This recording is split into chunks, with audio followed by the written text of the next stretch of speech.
Baseball fans, you're watching On Deck with Tyler Redmond.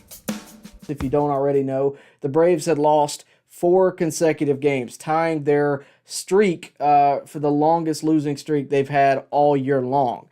And while that is upsetting, you never want to see your team lose, I'm here to tell you a couple of reasons for it and maybe make you not feel quite as bad about it. The last team to go this long without losing 5 games in a row, according to Brandon Gowden on tonight's broadcast, is the 1952 New York Yankees. So it has been over 60 years since a team did what the Braves have done. They continue to break records. Even when they lose, they continue to break records.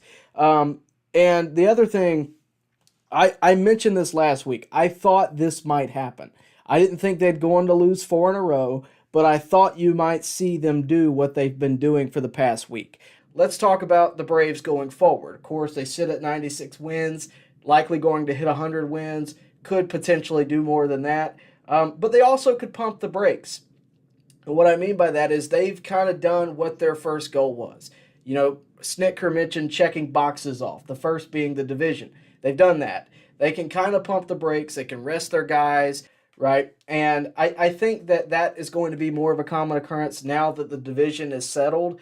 Not that it was a question whether or not the Braves were going to do it before now. I thought it was pretty clear they were going to do that. And I'm not saying the Braves are going to take their foot off the gas. I don't think that at all. You want to keep them in routine, but you don't want them to be, pedal to the metal all the way up till NLDS. You don't want that. And the place that I think they rest the most right now is the bullpen.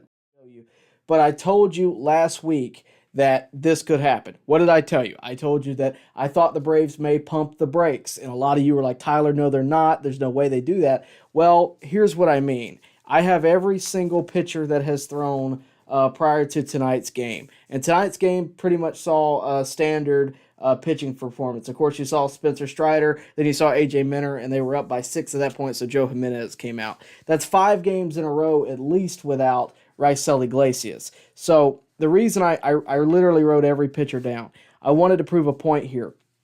There were multiple times where either a pitcher got a start who is not in our typical 5-man rotation, 4-man rotation, whatever you want to call it, or they're getting an opportunity to show what they have. Now, Game 1 versus the Marlins, we did not see that. You had Bryce Elder start. He didn't have his best day. He threw 5 innings but gave up 4 earned runs. That was followed by Pierce Johnson, Brad Hand, Joe Jimenez. Brad Hand didn't have his best stuff that day either. That's neither here nor there. But the thing I'll tell you is that was a typical loss. That was a typical day. Bryce Elder just did not have his best stuff going for him. Game 2, it kind of turned a little different. Jared Schuster got the nod to start. He only threw 3 innings, gave up 4 earned runs. Jackson Stevens followed him in that game. That's 2 pitchers who have not pitched very much all year long, who are getting the chance to show what they have. Game 3, Derek Rodriguez had 2 innings in that. He gave up 8 runs. I'm sure you remember that. Game 4 versus the Phillies, Kyle Wright got the start. I think you'll continue to see Kyle Wright get starts. He's literally going through his equivalent of spring training. He's coming out of injury. That's going to happen. You hate to see it because you hate when the Braves lose at any point. You hate to see Kyle Wright go through that. But I think he's got a couple more before they decide to just completely nix it. But Lucas Litke, he threw 2 innings that night and actually had a pretty good night, but he got options. So not that anyone is questioning what the Braves are doing, but I'm sure there is some feeling out there of, hey, if we keep this up, we're not going to have home field advantage, right? And that's a legitimate concern. I completely understand that. But the Braves have put themselves in a place where they can afford to test the waters a little bit around their team. They can afford to, not to say pump the brakes, not to say take their foot off the gas. And it's not coordinated losing. They're not trying to lose, but they can explore other options throughout these next 11 games, especially for the past week. They had a 5-game lead over the Dodgers for home field advantage in the National League. They still have the best record in baseball, which means they have a home field advantage for the National League, as well as if they were to face the Orioles or anyone else in the American League in the World Series. So they have that right. Now, that said, that window is shortening. But I also want you to realize they have guaranteed themselves home field advantage and the slot, the bye, and the wild card to go to the NLDS. That's really all they were going for at the beginning of the year. They wanted to win their division, and they wanted to have a bye in the wild card, right? That's all you can really ever guarantee yourself by everyday play, at least year to year. Very rarely do you have the best record in baseball. That said, this has been a different type of year. They've already got that, right? I hate to say this. I'm not saying they're discounting home field advantage. I want that as much as you do. But if we can rest our guys, if we can explore the options and maybe see Kyle Wright pitch in the postseason and him have a winning game in the postseason or be of use in the postseason, maybe someone else shines bright.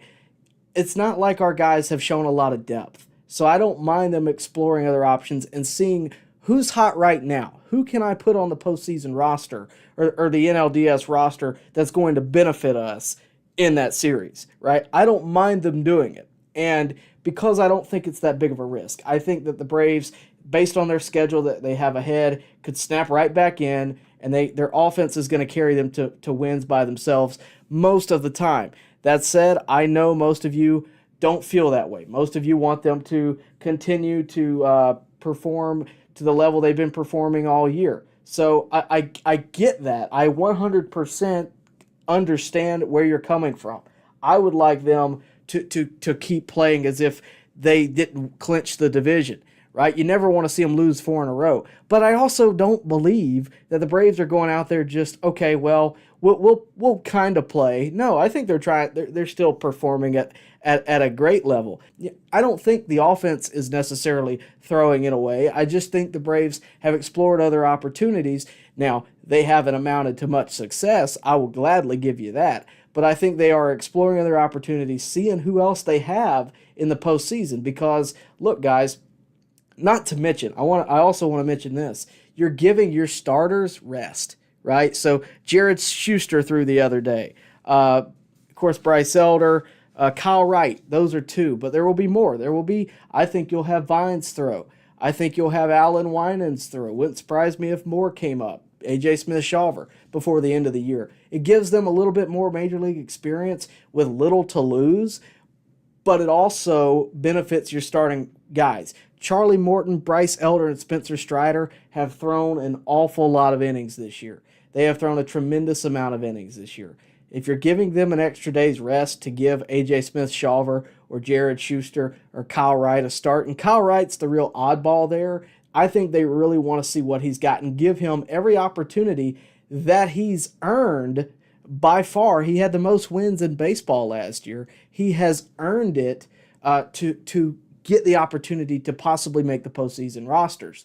And I think he's earned that. Now, does that say that the Braves are throwing it away? Does that say that, that they shouldn't try to win? That's not what I'm saying at all. What's happened in most of these cases is it's circumstantial, because in a lot of these cases, you start Jared Schuster, he doesn't have a good game. You're not going to start your best bullpen guys down by 4. You're just not going to do it. And that's what's happening in most of these games. Think about the difference between where the Braves were last year at this time to where they are this year. They have the ability to rest their horses, and they're using it. And a lot of folks, I would say the casual viewer isn't going to understand that, but when you look at the strategy that they're using, I completely understand it. It's not like they're sitting Olsen or they're sitting Acuna when he's not been injured. That's a whole nother thing. He's been gone for the past few games. Of course, he's in tonight, they win. Imagine that. But they are resting the guys who frankly need it. Raisel Iglesias is at the top of that list. We haven't seen him in over 5 games. There's a reason for that. I mentioned this last week.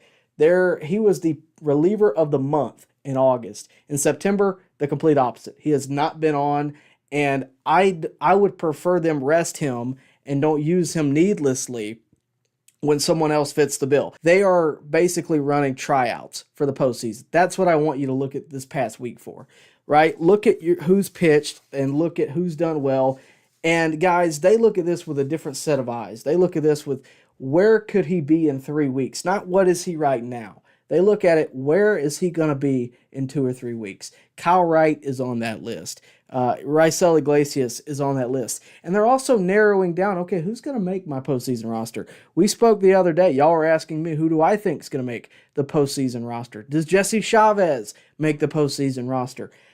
That's what these next 11 games are for. That's what the Braves are going to treat them as. Now, that's not to say they're going to throw games away to do it. I think if the game is winnable, you will see a Joe Jimenez, a Kirby Yates, a Raisel Iglesias at some point. They're going to give their best foot forward. Baseball fans, make sure you like and share this video and subscribe to this channel. As always, thank you for your support.